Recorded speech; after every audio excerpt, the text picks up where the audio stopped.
vez campeões com enredo épico, a América segue nossa e dessa vez a vitória fluminense teve vez de vingança. Apesar disso, o jogo também teve suas apreensões, então bora conversar sobre essa partida, esse 2-0 contra a LDU. Meu nome é Juliana, dominado pelo Flu. Acho que sem exceções dá pra dizer que todo tricolor tava muito ansioso pra quinta-feira e agora a gente tá vivendo aí a felicidade da conquista e também o alívio de ter dado tudo certo. E esse foi um jogo que despertou muitas emoções. Eu lembro que quando a gente tá ali no segundo tempo, que ainda não tinha conseguido o primeiro gol, uma das memórias que veio na minha cabeça foi o jogo de volta, né?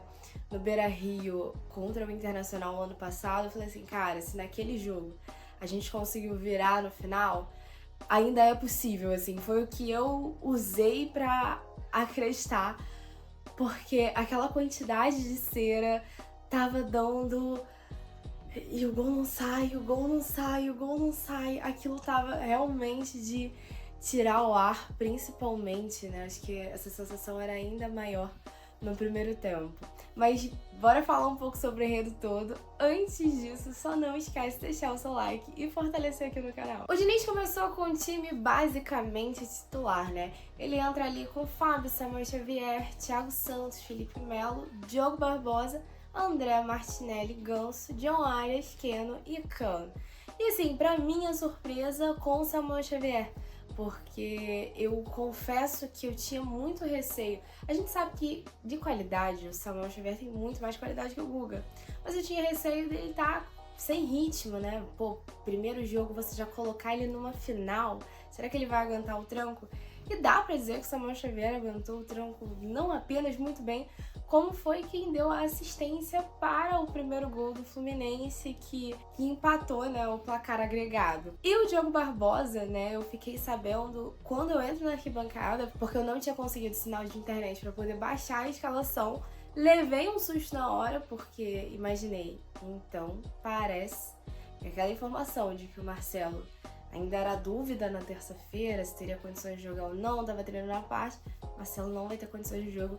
Isso me bateu um certo desespero, porque a gente sabe que em termos de qualidade o Marcelo tinha muito a entregar aqui no Rio de Janeiro, mas graças a Deus acho que foi só uma precaução do Diniz começar com o Diogo Barbosa e o Marcelo pôde entrar porque ele foi peça fundamental para a mudança dessa partida. E o que foi o primeiro tempo? Acho que o primeiro tempo, sem sombra de dúvidas, foi muito apreensivo. A torcida tava ali entregue na arquibancada, o time partia pro ataque, mas parecia ter uma dificuldade ali na finalização.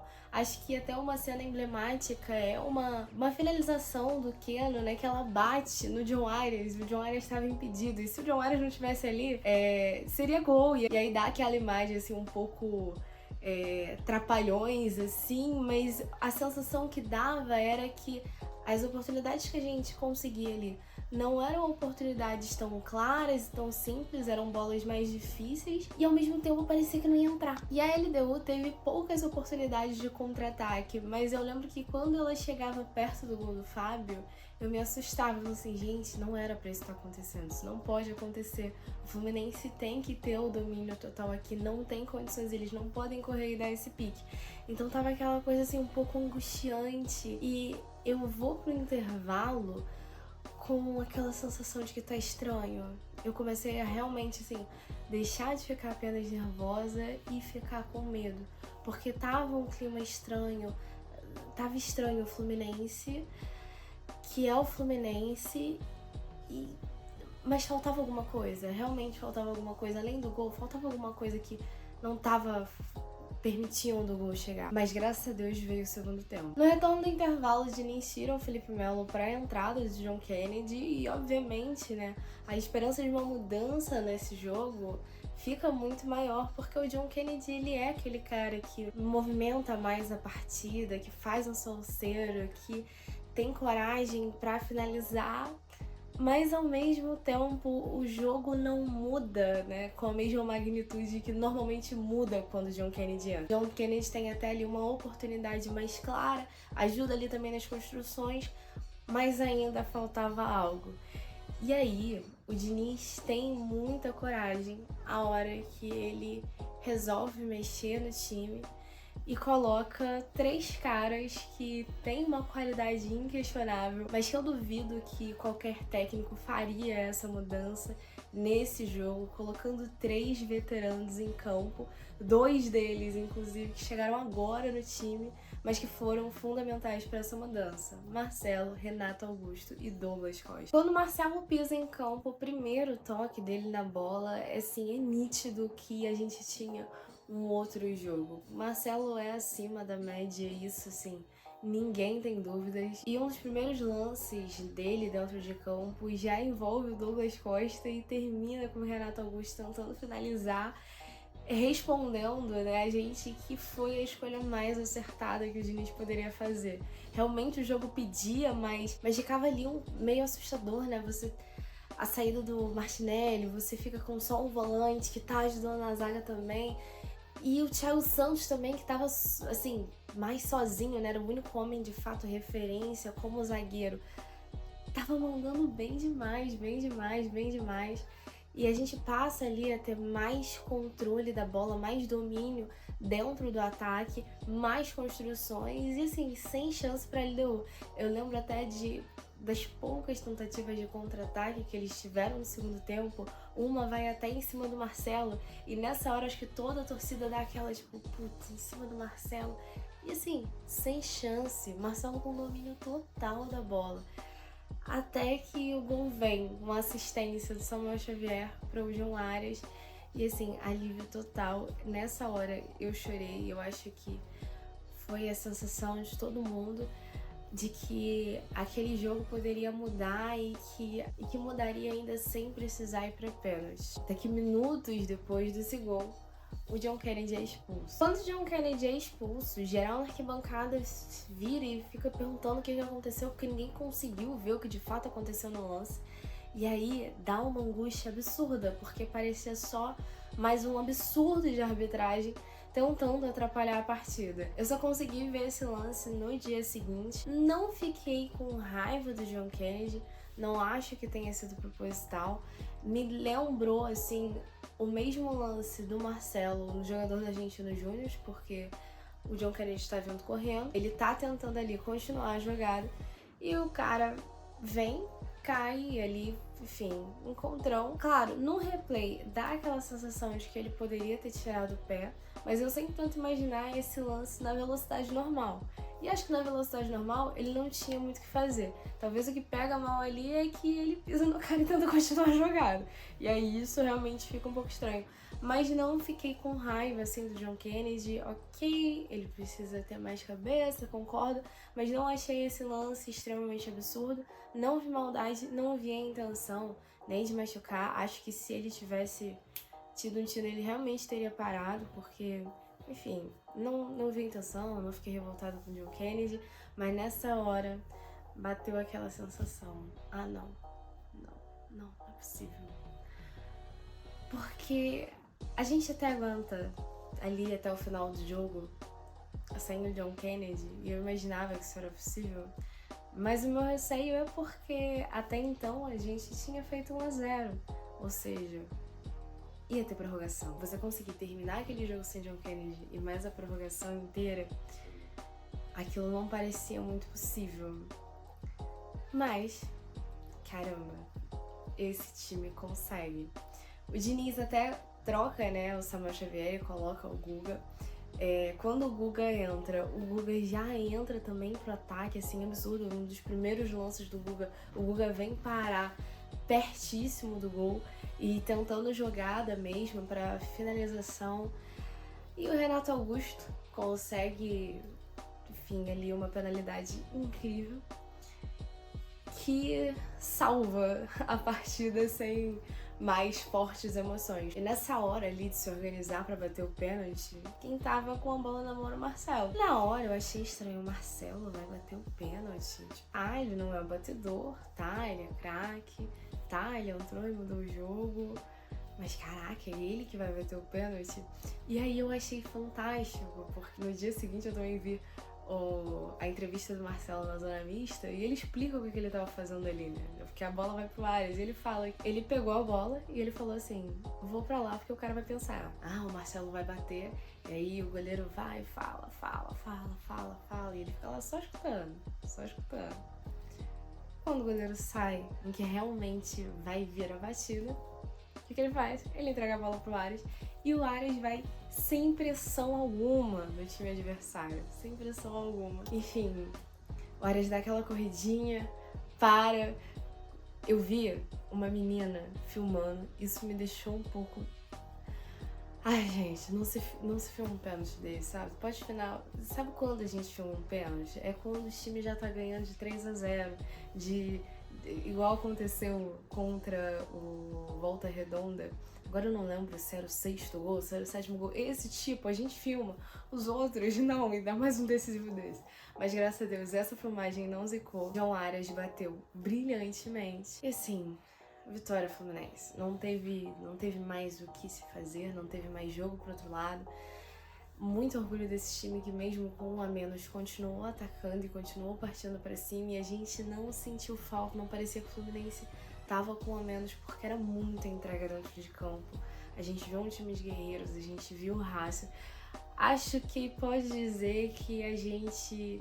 No segundo tempo, viu tudo que a gente queria ver no Fluminense nesses últimos dias, que a gente pedia e que não enxergava. E aconteceu. O jogo era grande, chamou a responsabilidade da galera e a galera partiu pra cima com todas as forças pra poder entregar esse título pra gente e poder curar essa ferida, né? E como na fala do Felipe Melo, né? Também por todas as pessoas que não conseguiram ver esse título e que não conseguiram ver essa vitória sobre a LDU. Assim. Mais uma vez, o meu muito obrigada nessa equipe. O destaque máximo dessa partida, obviamente, vai pro John Arias, que faz os 2 gols e entrega a vitória.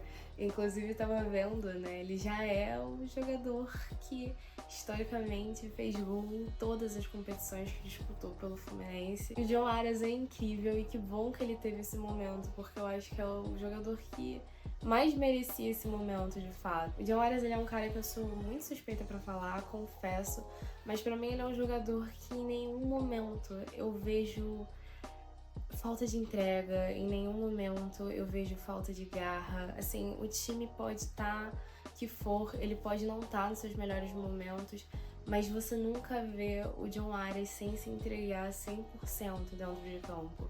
E isso pra mim é fantástico. Boa parte de tudo que o Fluminense produz de positivo, de intensidade dentro de campo, passam pelos pés desse homem que, além de correr absurdamente, ajuda lá atrás e vai lá pra frente. Não é aquele cara fominha, é aquele cara que dá assistência quando vê que o colega tem mais possibilidade de gol. O John Arias é incrível e de fato merecia aí 100% a coroa desse jogo. Que bom que se a Libertadores teve Cano e John Kennedy, esse enredo da Recopa teve 100% ali do John Arias. Os outros 3 nomes que com certeza merecem destaque são Marcelo Douglas Costa e Renato Augusto, assim, incríveis dentro de campo, uma bola de extrema qualidade.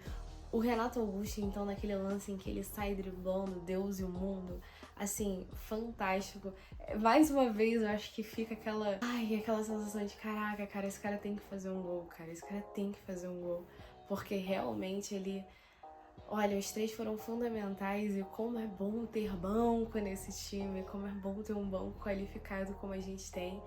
E, cara, fantástico, assim, acho que principalmente quando a gente olha essas 3 substituições, é você pensar que Marcelo e Douglas Costa, quando vieram pra cá, vieram com, né, a peixe pros rivais de aposentados e, caraca, cara, tipo, o que são esses caras em campo, assim...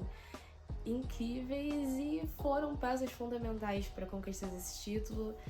Isso é inegável. O Thiago Santos também tem que ser falado, apesar de a gente estar acostumando com essas boas atuações. Caraca, que segurança que a gente tem na zaga, sabe? A gente... É óbvio que a gente já tem um zagueiro titular, mas assim, é incrível. Eu confesso que o segundo tempo eu falei assim, gente... decisão, ele vai ficar ali, ele sozinho, porque muitas vezes ele tava sozinho, muitas vezes ele tava adiantado, ele tava ali atrás sozinho. E em nenhum momento faltou segurança, em nenhum momento faltou confiança ali na parte dele, assim, foi sensacional. André tava brilhante dentro de campo também, assim como sempre. Foi também fundamental para essa partida. Talvez de 2 jogadores que a gente tenha sentido falta, não vou dizer nem 2, né? Mas 3 jogadores que estavam em campo e que a gente sentiu falta.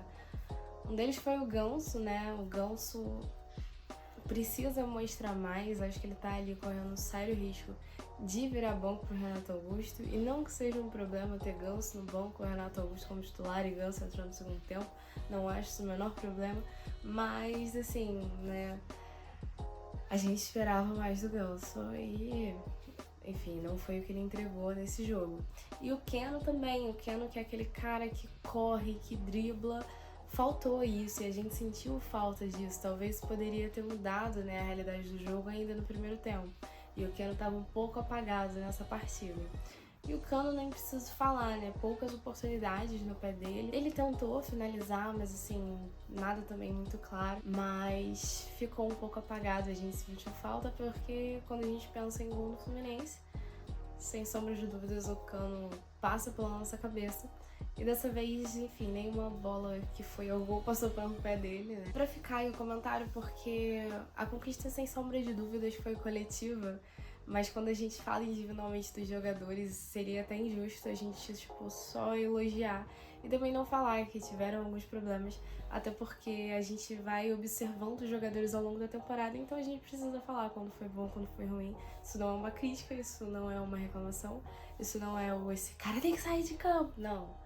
Mas, enfim, fica aí, porque é assim que a gente vai vendo as mudanças acontecerem, né, no jogo e, enfim, pro restante da temporada. Pra mim, esses foram os jogadores que mais se destacaram nessa partida. E o dia 29, ele traz, assim, um alívio muito grande, uma felicidade muito grande. Lembro de, no final do jogo, um comentário de um amigo meu, o Logan, que falou até que falou assim, pode usar no vídeo, pode usar no vídeo. Ele disse que a Libertadores nunca foi tão libertadora. Depois dessa partida em que a gente vence a LDU e realmente tem um alívio aí de afastar os fantasmas que até então nos perseguiam e que nem menos eram pra existir, né? Mas é isso, né? A América segue nossa. Acho que a gente tem que se empolgar, tem que agradecer esse time. Também acho que não precisa subir a cabeça. Eu acredito que um pouco do que aconteceu na quinta-feira foi o Fluminense entender o tamanho do jogo e ser grande dentro de campo, como é ser maior do que a partida, para poder entregar o resultado pra gente. Mas não acho que todos os problemas do time, não acho que isso tudo mudou da noite pro dia, não acho que a gente tem que acreditar que todos os jogos vão ser Fluminense amassando, porque a gente viu, eu já comentei, a gente tem jogadores que ainda estão um pouco apagados, jogadores que ainda estão um pouco abaixo e que não vão mudar de uma noite pro dia, de uma partida para outra, assim, é um processo, mas alegra muito a gente saber que esse processo já começou e começou assumindo uma responsabilidade e entregando o que era necessário pra torcida. Ai, de qualquer forma, gente, eu realmente tô com essa sensação total de alívio. Eu lembro que me perguntaram assim, quando que é a semifinal do Campeonato Carioca? E eu tipo, cara, eu não sei, eu não tava pensando em Fluminense depois do dia 29. Primeiro eu tava preocupada só no dia 29 e deixei pra pensar no Fluminense depois. Agradeço por você estar aqui até o momento. Comenta aí quais foram as emoções que essa partida suscitou em vocês. Vocês também sentiram isso ali no intervalo? Tipo, meu Deus do céu, o que tá acontecendo? Será que dá? Será que não dá? Deu medo? Não deu? Mas enfim, né? Eu sei que no final, terminamos todos felizes, com certeza. Sem sombra de dúvidas, vitória Fluminense. Saudações, tricolor.